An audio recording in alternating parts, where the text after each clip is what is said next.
So Oleksandr Usyk showed last night why he is officially the greatest heavyweight of this era, defeating Daniel Dubois inside 5 rounds at Wembley Stadium. And I've just got to put it out there straight off the back. Anyone who was watching the Pain Gain stream last night, I was wrong. I was wrong last night. I was watching that fight, and although I had it 4 rounds to 1 to Usyk, or 3 rounds to 1, I should say, to Usyk going in to that 5th round, the rounds felt more competitive to me than maybe they had before. Daniel Dubois felt like he was approaching the fight in a different way. He did come out there and he did take centre of the ring, but it just didn't last for any more than maybe 20 seconds or so until Usyk started to find that rhythm. Now, there's been a debate ongoing about whether Usyk's feet are slowing down or not. And I do think that there's legit cause to raise that concern that Usyk's feet might be slowing down. When I look at Usyk in the fight against Anthony Joshua the first time round, the speed of foot was so much different to how it is now. But at the same time as that, I do think that that could just have something to do with Usyk now understanding that I can do this at heavyweight. When he came up to heavyweight and fought Chaz Witherspoon, Derek Chisora, and then eventually went into that Anthony Joshua fight, that was off the back of having not fought at heavyweight for a good 4 or 5 years, something like that.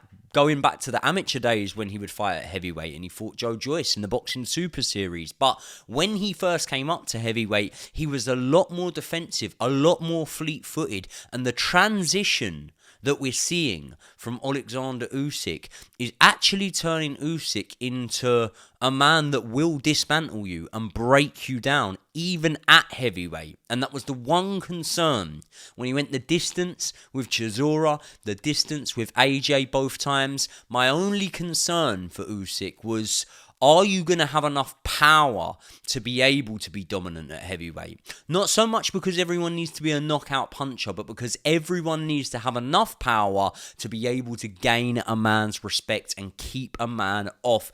And in recent fights, Usyk has really, really shown that. Now, I was expecting a fast start from both of them, but I didn't think that Usyk would be as dominant as he was upon rewatching the fight. When I watched it live, they were, to me, not the first round. The first round was a clear Usyk round. The second round I felt was a little bit closer. The third round, I scored to Daniel Dubois. And I was looking, I think it was Carl Frampton's unofficial scorecard that popped up at the time, and he had the same view as ourselves. Frampton was part of the zone team that were in the box next to us, so pretty much the exact same view as ourselves, and he had scored that third round to Daniel Dubois too.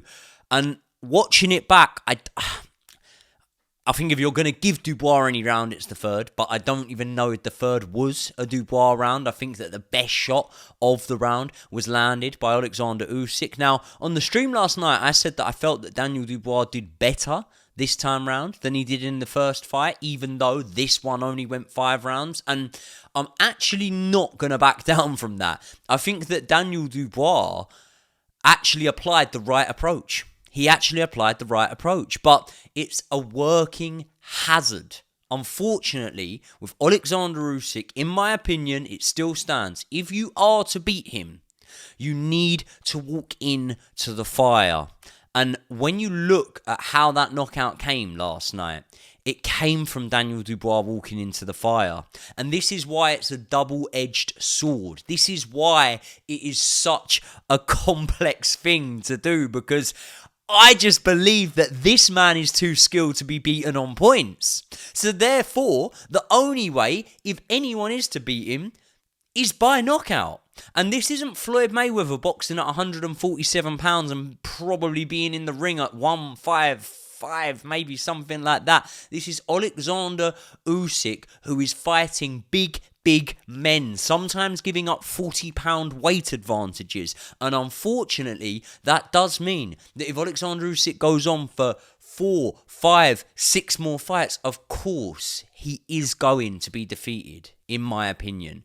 But I would love that to not be the case. I would love it to not be the case. What I would love to be the case right now, as a boxing fan, is Oleksandr Usyk to walk off into the sunset. I think he's proven everything that he could possibly prove. And there's been debates, and especially I remember after the first few Joshua fights, there were debates over sort of Oleksandr Usyk's status compared to Evander Holyfield.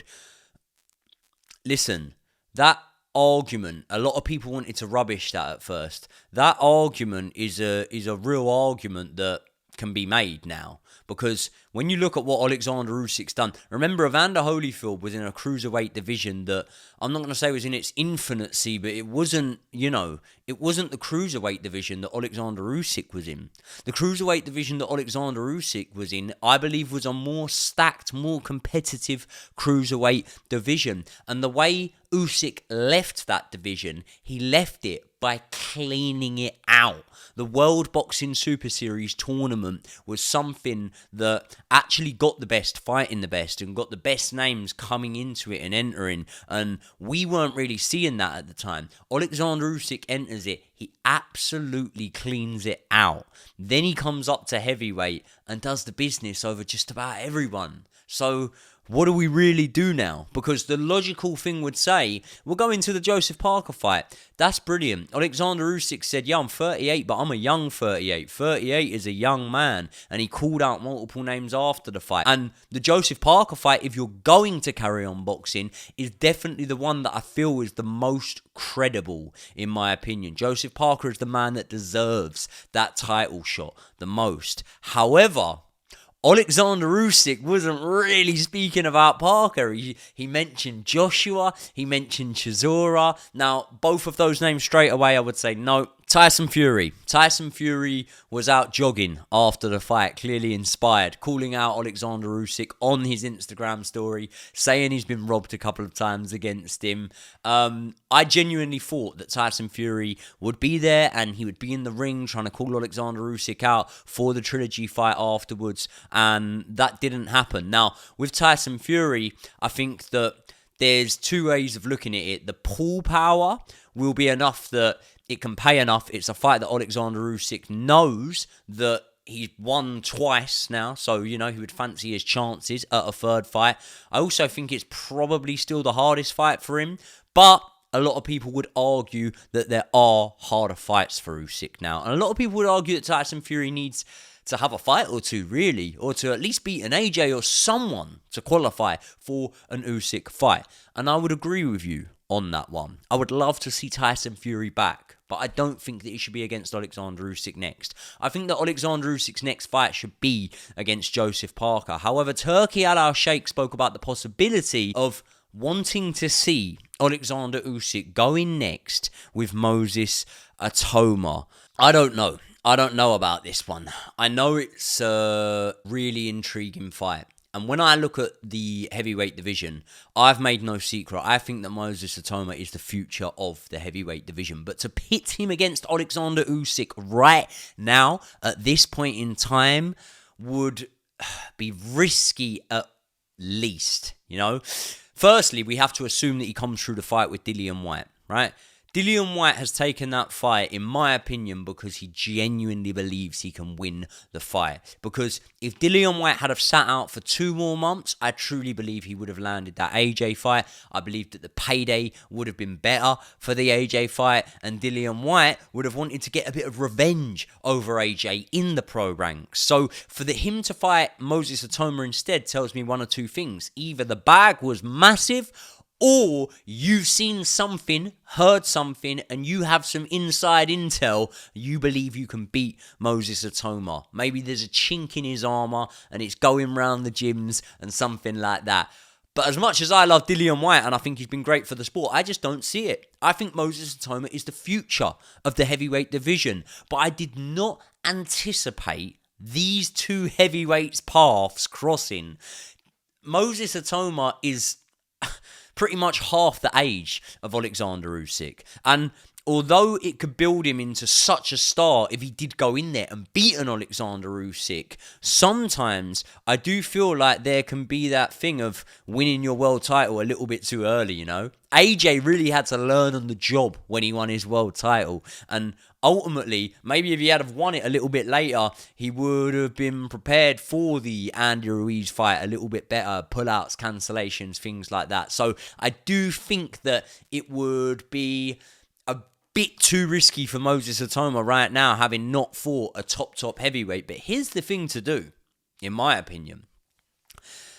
If you want to see Moses Itauma against Oleksandr Usyk, I don't think you can make that fight next. I think credibility-wise, you need to give Joseph Parker that shot now.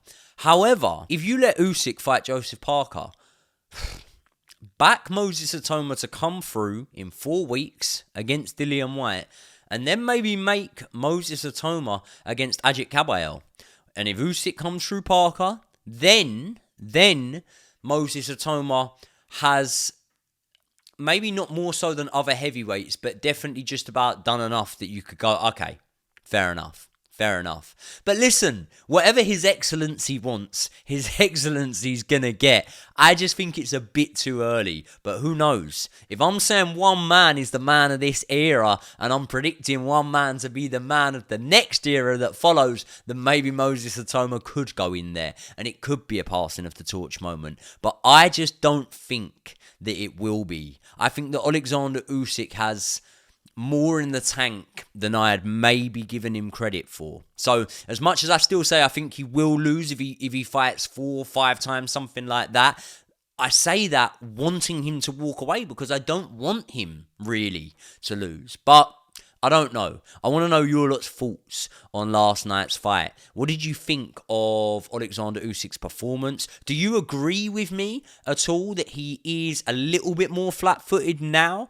Or would you say that that's something that I'm misjudging on that one? Hand speed-wise, I definitely think when he got into the 3rd and the 4th and the 5th round, those hands really started to speed up. Who do you think Oleksandr Usyk's next fight should be? Do you rate him higher than Evander Holyfield now? Those comparisons have always been made, and obviously now he's making a real legitimate case. I think Evander Holyfield's undisputed also at cruiserweight was in the 3-belt era as well. So, yeah. And a final point I want to make on Daniel Dubois is there'll be a lot of people that will wake up this morning and they'll rubbish Daniel Dubois. They'll say, you got done quicker than the first time. And I think that's really unfair, because I think that the journey that Daniel Dubois has been on has actually been phenomenal, and it's been something that I really didn't see coming.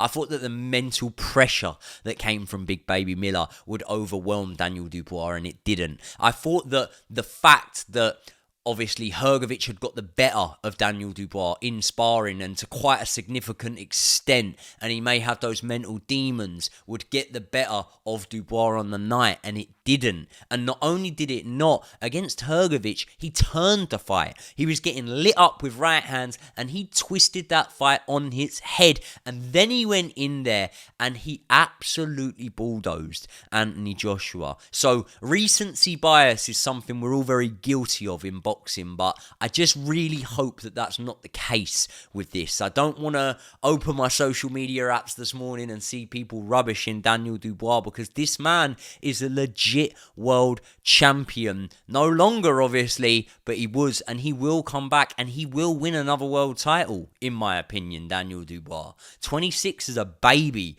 by heavyweight terms. So hopefully Daniel Dubois comes back. I think he'll come straight back into big fights, and I think he showed a lot of guts, heart, and resilience last night. And when the fight wasn't going his way, he still tried to push through. He walked into the line of fire. He got himself knocked out in doing so. But how can you hate on a man that does that? I'd rather get knocked out trying to win a fight than lose a fight by just trying to survive. Do you know what I mean? So either way, let me know your thoughts in the comment section below, people. I will see you all in the next one.